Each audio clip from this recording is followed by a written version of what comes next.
The House Select Committee investigating January 6th prepares for its final act. In less than 24 hours, the panel is expected to make criminal referrals to the Justice Department, recommending the prosecution of former President Donald Trump. The referrals are expected to include the charges of insurrection, obstruction of an official proceeding, and conspiracy to defraud the federal government. It will be the culmination of almost a year-and-a-half investigation into the former president, his allies, and the attempt to overturn the 2020 election. As a former prosecutor, I think there's sufficient evidence to charge the president.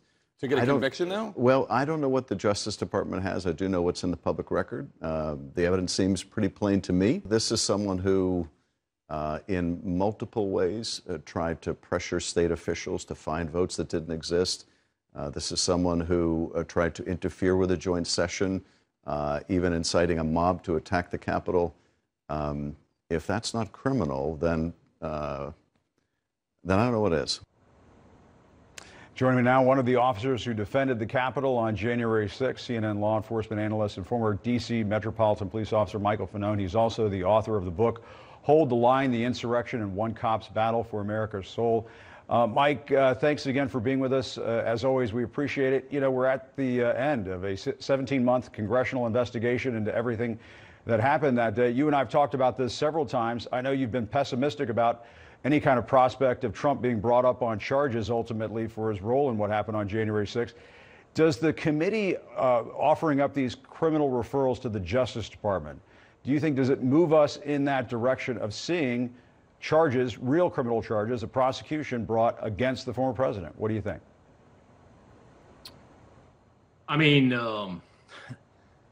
I don't know if this is going to have any influence on the Department of Justice. I mean, obviously, at that executive levels of government agencies, politics does play a part in their decision making, despite them saying it does not. I think it's appropriate that this is the way that the Select Committee concludes their 17-month investigation. Although for me, I don't need a piece of paper referring criminal charges for individuals that were the target of that investigation. I mean, the investigation and the evidence that it turned up in and of itself, to me, is the criminal referral. And as we just mentioned, the committee is expected to urge the Department of Justice to prosecute Trump on 3 charges, including insurrection. The referral of criminal charges against former president will forever be a moment in American history. I assume we'll close out the day tomorrow with that headline in every newspaper across the country, on every television network across the country. Will that feel like any measure of justice for you? I mean, for me personally, no. I mean, there's a lot of people that I've spoken to, specifically in Washington, that are like, well, he was twice impeached, and that's a big deal. Well, I think for the average American, that doesn't mean anything. You know, there were no consequences as a result of that. And quite frankly, I don't believe political accountability is real accountability. You know, this is a person who there is a significant amount of evidence that has been turned up that committed criminal acts, as well as many of his allies, some of whom are still in power today. And so I think that, you know, the only accountability is criminal accountability. Donald Trump should be indicted, as should his co-conspirators and allies that have supported the crimes that he committed and even committed crimes themselves. And those individuals should be put on trial before America. And as I've said before, we should accept the results of that trial, even if they are, in fact, a conviction which leads Donald Trump to serve time in prison. And what would that charge be? What should he be indicted on, do you think? Well, obviously, I believe that he's guilty of obstruction. And I do believe that he, along with members of his administration and his allies, engaged in effort to defraud the American people. by lying about the results of the 2020 election, which was proven to have been free and fair. And that as a result of those lies and the pressure campaign that he and his allies engaged in, that we saw the violence that played out on January 6th at the United States Capitol. And the committee is also considering whether to hold Republican lawmakers accountable for defying their subpoenas during the investigation. I mean, Mike, as you saw throughout this investigation up on Capitol Hill, several members of Congress were able to just thumb their nose at the committee and not participate. What do you think should happen there? I mean, listen, I was a cop for 20 years, and if you defied a subpoena, you were arrested. That's it. I know that there's been talk about, or there may not be any official mechanism to do so, other than, I guess, the United States Capitol Police, or maybe it's the House and Senate Sergeant at Arms. But listen, they need to, if you're going to restore the credibility of Congress in leading these types of investigations, people that defy subpoenas should be arrested. And Adam Kinzinger, a key member of the January 6th committee, he's leaving Congress. In his farewell speech on the floor, he reflected on the cost that came with pursuing the truth. Let's listen to that.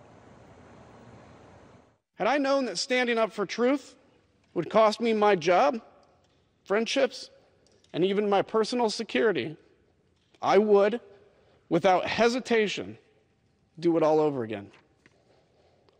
I can rest easy at night, knowing that I fulfilled my oath to the office. I know many in this institution cannot do the same.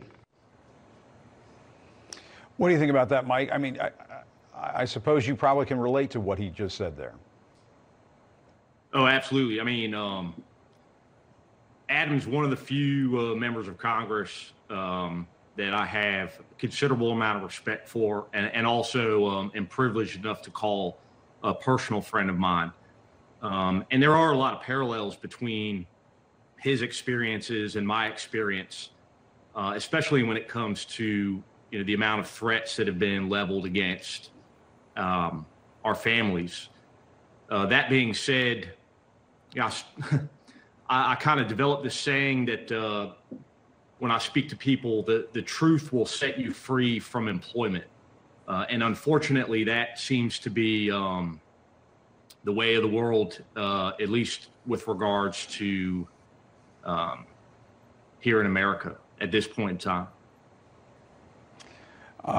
But you and other officers were awarded the Congressional Gold Medal for your response to the riot, to the insurrection. Have you had some time to reflect on that moment? I mean, in a way, I guess. I don't want to take away from, the experience that these other officers that had that day, many of whom it was the first time that they were recognized for what they did on January 6th, which was nothing short of incredibly courageous and selfless. That being said, I mean, I unfortunately got to see how the sausage was made with regards to that award, and so it lost a lot of its significance and meaning for me personally. And also, ultimately, I mean, I paid a high price to advocating for acknowledgement for all of those other officers that I, saw fight so bravely on January 6th. Well, Mike, there's so many Americans around the country who still thank you for what you did on that day, and the rest of the officers, as you mentioned, who defended the Capitol on January 6th. We'll all be watching together to see what ultimately comes out of tomorrow's meeting. Michael Fanone, thanks as always for being with us. We appreciate it. Always good to talk to you.